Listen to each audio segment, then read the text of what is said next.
Ndugu zangu, vijana wangu, wanafunzi, tunapokuwa tunazungumzia swala la Tanzania kuwa nchi ya amani, hatuna budi wote kuelewana, kwa sababu hiki ni kitu ambacho kwanza kinaonekana. Kama ni swala la kihistoria, basi mataifa mengi ya Afrika yalikuwa chini ya mkoloni, lakini tumeona hata baada ya kujipatia uhuru mataifa haya yamekuwa na mparaganyiko na kutokushikamana, kutokuwa na umoja, kama ambavyo tunashuhudia hata nchi majirani wakiwa na changamoto kubwa ya amani. Kwa hiyo Tanzania imekuwa ni kisiwa cha amani na historia hii haitafutika kirahisi. Tunatoa pongezi sana kwa viongozi wetu, waasisi wa taifa hili, kwa namna bora walioona inafaa kuhakikisha ya kwamba Watanzania wanakuwa wamoja licha ya kuwa na makabila zaidi ya 100 katika nchi hii. Limekuwa ni taifa la upendo, limekuwa taifa la mshikamano. Watanzania wabaguani. Kwa hiyo ndugu zangu wa Tanzania, tuipende Tanzania yetu na kuilinda na kuitetea mahali popote tulipo. Asanteni.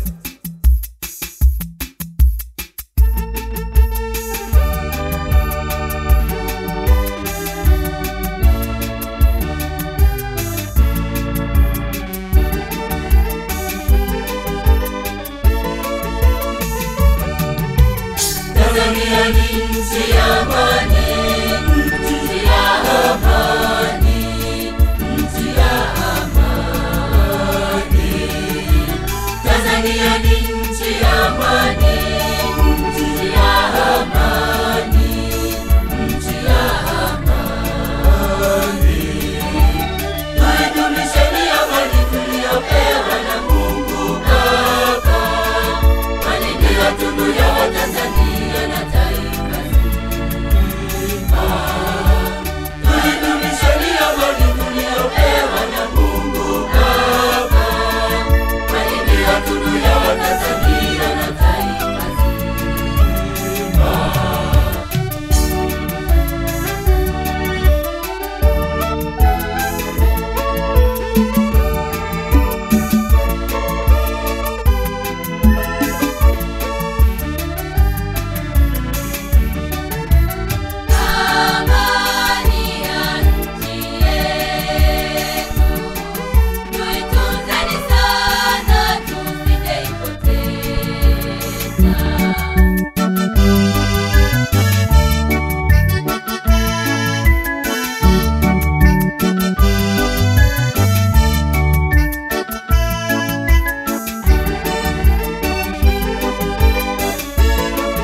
Tanzania ni nchi ya amani, nchi ya amani, nchi ya amani. Tanzania ni nchi ya amani, nchi ya amani, nchi ya amani.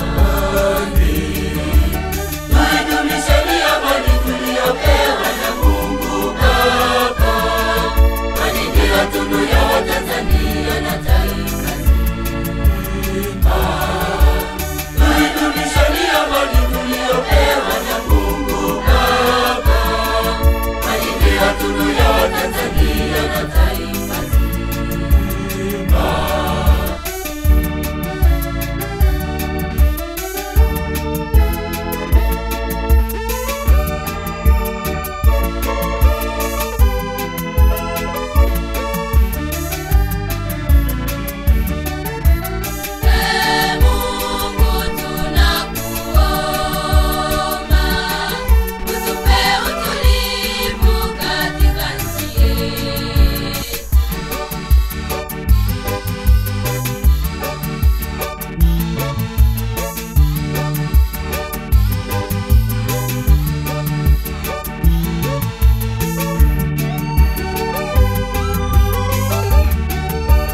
Tanzania ni nchi ya amani, nchi ya amani, nchi ya amani.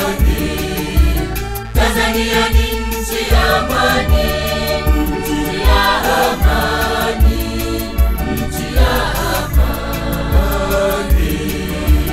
Tuidumisheni amani tuliyopewa na Mungu Baba, kwani ndiyo tunu ya Watanzania na taifa zima.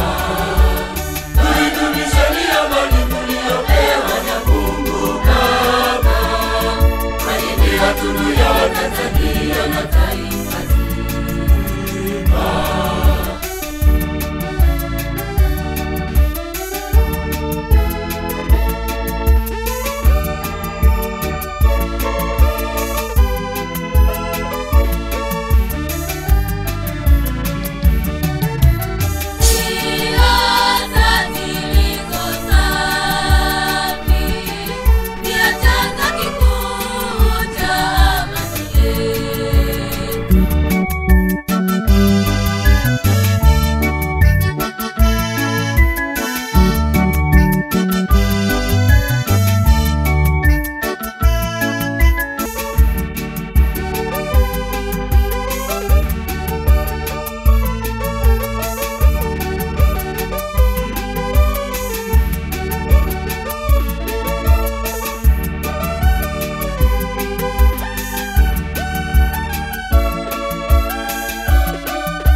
Tanzania ni nchi ya amani, nchi ya amani, nchi ya amani. Tanzania ni nchi ya amani, nchi ya amani, nchi ya amani. Tuidumisheni amani tuliyopewa na Mungu Baba, kwani ndiyo tunu ya Watanzania na taifa.